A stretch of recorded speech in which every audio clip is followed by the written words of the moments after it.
आज हम पढ़ेंगे प्रतीपगमन का अर्थ और परिभाषा, meaning and definition of regression. प्रतीपगमन शब्द का प्रयोग सबसे पहले सन 1877 में सर फ्रांसिस गाल्टन ने अपने एक रिसर्च पेपर पैतृक ऊंचाई में मध्यमता की ओर प्रतीपगमन में किया था और ये निष्कर्ष निकाला कि मानव जाति में सामान्य औसत ऊंचाई की ओर जाने की प्रवृत्ति को प्रतीपगमन कहा जाता है। प्रतीपगमन विश्लेषण का उपयोग किसी भी श्रेणी के औसत संबंध के आधार पर पूर्वानुमान लगाने में किया जाता है। प्रतीपगमन तकनीक की सहायता से हम एक श्रेणी में एक निश्चित मात्रा में परिवर्तन होने पर दूसरी तत्संबंधित आश्रित श्रेणी में होने वाले परिवर्तनों की संभावना का औसत ज्ञात किया जा सकता है।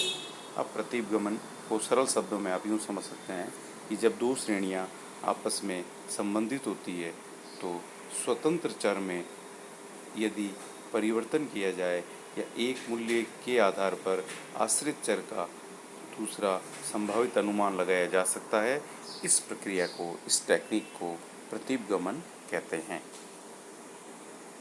अब प्रतीपगमन की परिभाषाएं हमारे सामने कुछ इस प्रकार है। प्रोफेसर वॉलिश और रॉबर्ट के अनुसार प्राय यह ज्ञात करना अधिक महत्वपूर्ण है कि दो चर मूल्यों में वास्तविक संबंध क्या है, जिससे कि एक चर मूल्य ज्ञात होने पर दूसरे चर मूल्य का अनुमान लगाया जा सके। ऐसा करने के लिए प्रयोग की जाने वाली उपयुक्त सांख्यिकी तकनीक को प्रतीपगमन विश्लेषण कहते हैं। प्रोफेसर वॉर्नर जेड हिर्स का मानना है कि जहां सहसंबंध विश्लेषण घनिष्ठता की जांच करता है, जिसमें दो या अधिक घटनाएं सम्मिलित की जाती है, वहीं प्रतीपगमन विश्लेषण इस संबंध की प्रवृत्ति और मात्रा की माप करके हमें भावी अनुमान लगाने में सहयोग प्रदान करता है। तो इस प्रकार अपन कह सकते हैं कि प्रतीपगमन तकनीक का प्रयोग उन सभी क्षेत्रों में कर सकते हैं जहां दो चर श्रेणियों में सामान्य माध्य की ओर जाने की प्रवृत्तियां पाई जाती है और इससे भावी अनुमान लगाने में सहायता मिलती है। अब हम बात करते हैं कि भाई सहसंबंध और प्रतीपगमन में क्या अंतर है।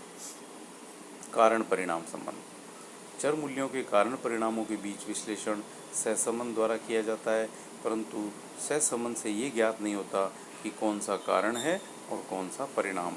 परंतु प्रतीपगमन विश्लेषण से एकदम क्लियर हो जाता है कि स्वतंत्र चर हमेशा कारण होता है और आश्रित चर है या प्रतंत्र चर है, डिपेंडेंट वेरिएबल है, वो परिणाम होता है। परस्पर संबंध की मात्रा और प्रकृति। सहसंबंध की केवल मात्रा का अनुमान सहसंबंध विश्लेषण से लगता है। प्रतीपगमन की सहायता से स्वतंत्र चर के औसत मूल्य के आधार पर हमें आश्रित चर के औसत मूल्य का अनुमान लगाया जा सकता है। इससे चरों की प्रकृति का भी ज्ञान होता है। अर्थहीन सहसंबंध। दो चरों के बीच सहसंबंध अर्थहीन हो सकता है या संयोगवश हो सकता है, लेकिन प्रतीपगमन कभी अर्थहीन नहीं होता। वह प्रतीपगमन विश्लेषण की उपयोगिता क्या है। प्रतीपगमन विश्लेषण के द्वारा उपलब्ध स्वतंत्र चर मूल्य के आधार पर आश्रित चर मूल्य के संभावित मूल्य का अनुमान लगाया जा सकता है। दूसरा है दो या अधिक चरों के मध्य कार्य कारण संबंध ज्ञात करने के लिए प्रतीपगमन विश्लेषण उपयोगी होता है। इससे तथ्यों के वैज्ञानिक विश्लेषण में भी सहायता मिलती है। तीसरा, प्रतीपगमन गुणांक की सहायता से सहसंबंध गुणांक की गणना की जाती है। निर्धारण गुणांक, जिसे कहते हैं कोएफिशिएंट ऑफ डिटर्मिनेशन, की गणना करने के लिए प्रतीपगमन समीकरणों का उपयोग किया जाता है। प्रतीपगमन विश्लेषण प्रतीपगमन रेखा में निहित विभ्रम को मापने में सहायक होता है। प्रतीपगमन विश्लेषण का प्रयोग अर्थशास्त्र के अनेक क्षेत्रों में अनुमान लगाने के लिए किया जाता है। अब है प्रतीपगमन के प्रकार, टाइप्स ऑफ रिग्रेशन। रेखीय और अरेखीय। दो परस्पर संबंधित संवर्तमालाओं के चर मूल्यों को ग्राफ पेपर पर अंकित करने से जो बिंदु मिलाते हैं, उनको जोड़ने से दो सर्वोपयुक्त रेखाएं, बेस्ट ऑफ फिट बनती है, उन्हें हम प्रतीपगमन रेखाएं कहते हैं। जब ये रेखाएं सरल होती हैं तो रेखीय प्रतिपगमन माना जाता है। रेखीय घुमावदार होती है, अरेखीय ये वक्र रेखीय माना जाता है। सरल और बहुगुणी प्रतिपगमन, जब केवल दो चरों में एक स्वतंत्र दूसरा आश्रित होता है, उन्हीं का अध्ययन करते हैं तो सरल प्रतिपगमन है। लेकिन जब दो से अधिक चरों का अध्ययन किया जाता है तो एक आश्रित चर शेष चर स्वतंत्र होते हैं, तो उसे हम बहुगुणी प्रतिपगमन कहते हैं। अब है रिग्रेशन लाइंस, प्रतिपगमन की रेखाएं। प्रतिपगमन रेखाओं से आशय हमारा उन रेखाओं से है जो कि समंक मालाओं के पारस्परिक औसत संबंध को दर्शाने वाली सर्वोपयुक्त रेखाएं होती हैं। ये रेखाएं किसी एक समंक माला के मध्यक मूल से संबंधित दूसरी समंक माला के सर्वोत्तम मध्य मूल्य को दर बताता है। सामान्यतः प्रतिपगमन की दो रेखाएं होती हैं, जिसमें एक रेखा x का y पर प्रतिपगमन दर्शाती है, तो दूसरी रेखा जो है वो y का x पर प्रतिपगमन दर्शाती है। प्रथम रेखा में y को स्वतंत्र चर मूल्य और x को आश्रित माना जाता है। दूसरे में x को स्वतंत्र और y को आश्रित माना जाता है। इस प्रकार से x से संबंधित y का सर्वोत्तम मूल्य तथा y से संबंधित x का जो है सर्वोत्तम मूल्य आप प्राप्त कर सकते हैं। इन प्रतिपगमन रेखाओं से दो समंक मालाओं के मध्य सहसंबंध की दिशा और मात्रा की भी जानकारी हो जाती है। जैसा कि इस डायग्राम में देखिए, यदि पूर्ण धनात्मक सहसंबंध है तो दोनों प्रतिपगमन रेखाएं एक ही होगी और r का मान जो है कि 1 होता है। जब दो रेखाएं एक दूसरे को पूर्णतः ढक लेती हैं और सहसंबंध, यदि दो रेखाएं परस्पर लंबवत है तो r की वैल्यू 0 है, सहसंबंध का अभाव होता है। उच्च धनात्मक सहसंबंध, यदि दोनों रेखाएं एक दूसरे के जितनी अधिक निकट है तो सहसंबंध उतना ही अधिक ज़्यादा होगा। धनात्मक ढाल की रेखा है तो धनात्मक संबंध होगा। प्रतिपगमन रेखा यदि बाएं से दाएं ऊपर की ओर उठती है तो सहसंबंध धनात्मक होते हैं। अब बात आती है ऋणात्मक की।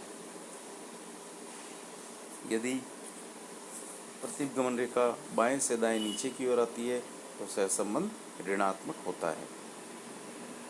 तो रेखाओं की सहायता से भी हम प्रतिपगमन की मात्रा और दिशा की जानकारी कर सकते हैं। यदि रेखाएं मानचित्र पर बाएं निचले कोने से दाईं ओर ऊपर की ओर बढ़ती है तो x और y में धनात्मक सहसंबंध होता है। इस प्रकार x और y के मध्य पूर्ण सहसंबंध होने की स्थिति में प्रतिपगमन रेखाएं संपाती हो जाती हैं, यानी एक ही हो जाती हैं। यदि दो रेखाएं समकोण पर काटे तो सहसंबंध का सर्वथा अभाव होता है, अर्थात सहसंबंध शून्य है। रेखाएं एक दूसरे के जितनी अधिक नज़दीक होंगी उतना ही सहसंबंध अधिक माना जाता है, और रेखाएं एक दूसरे से दूर होती जाती हैं तो सहसंबंध की जो मात्रा है वो भी कम हो जाएगी। इस प्रकार जो है हम सहसंबंध प्रतिपगमन रेखाओं की सहायता से यह जान सकते हैं कि सहसंबंध है अथवा नहीं, और यदि उनकी प्रकृति धनात्मक है अथवा ऋणात्मक। एक चर के औसत मूल्य से दूसरे चर के औसत मूल्य कितना प्रभावित होते हैं, इसके साथ ही हम स्वतंत्र चर के मूल्य ज्ञात होने पर निर्भर चर का संभावित मूल्य भी ज्ञात कर सकते हैं। किसी भी चर बिंदु पर विचरण का अनुपात ज्ञात कर सकते हैं। प्रतिगमन रेखाओं की ये विशेषताएं होती है कि इनके कटाव बिंदु से यदि x अक्ष और y अक्ष पर लंब डाला जाता है तो इन दोनों के समांतर माध्य ज्ञात हो सकते हैं। या यूं कहें कि दोनों प्रतिपगमन रेखाओं के जो प्रतिच्छेदी बिंदु हैं उनके जो निर्देशांक हैं, जैसा कि आप समझते हैं कि जो है निर्देशांक हैं वो दो होते हैं। पहला x कोऑर्डिनेट होता है, दूसरा y कोऑर्डिनेट होता है। तो दोनों प्रतिपगमन रेखाएं जो होती हैं जिन बिंदु पर एक दूसरे को काटती है वो इन दोनों श्रेणियों के समांतर माध्य होते हैं। इसके न्यूमेरिकल क्वेश्चन जब आप आगे करेंगे तो आपको जो है इसकी भली प्रकार से जानकारी हो पाएगी।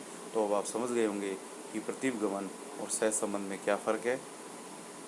सहसंबंध दो श्रेणियों के बीच आपस में संबंध को स्पष्ट करता है, संबंध की मात्रा को बताता है, लेकिन प्रतिपगमन जो है सहसंबंध गुणांक से भी एक स्टेप आगे है। उस दो चर के बीच न केवल संबंध की मात्रा को बताता है बल्कि उनकी प्रकृति को भी स्पष्ट करता है। ये बताता है कि कौन सा चर आश्रित है और कौन सा स्वतंत्र।